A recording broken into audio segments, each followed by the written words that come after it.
Hello guys, mag-a-unbox na naman po tayo in today's video.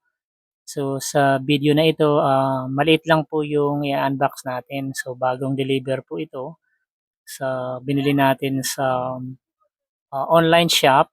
So ipangreregalo po natin itong item na ito. And yung i-unbox po natin na isa pong hand mixer po. Doon po sa mga mahilig mag-bake, pwede nyo po itong bilhin online sa mga online store. Ah, ito po yung yung hand mixer na ito is, ang brand ay Camel, 'yan po guys. So, medyo binabaklas natin kasi medyo siyempre secure din yung pagkakabalot. Maganda rin yung pagkakabalot usually yung mga ganitong seller alam na nila yung yung pagha-handle nung sa nung katulad ng mga ganitong item kasi medyo maselan 'to kasi siyempre makina 'yan. So, dapat ibalot ng mabuti. Tsaka naka-sealed talaga siya. So 'yan, medyo mahirap-hirap kasi parang maraming tape. Medyo hindi sanay yung ating taga-unboxing. May kamay pa na tumulong diyan.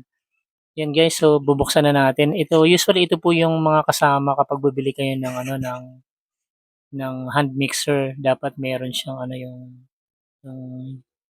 yung mga stainless na yun yung kinakabit sa ilalim.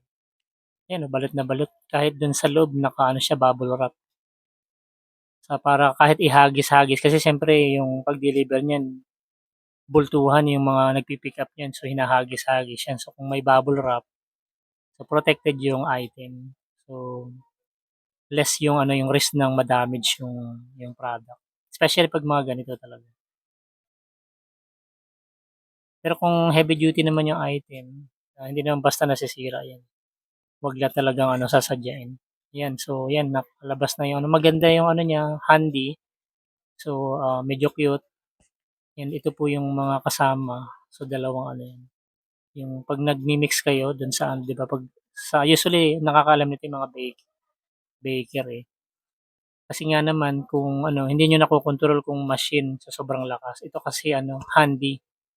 So dapat meron din kayo nito kung nagpa-plan kayo mag-baking, kung mag-o-online selling kayo ng mga ng mga baking product like cakes, mga gano'ng mga muffins.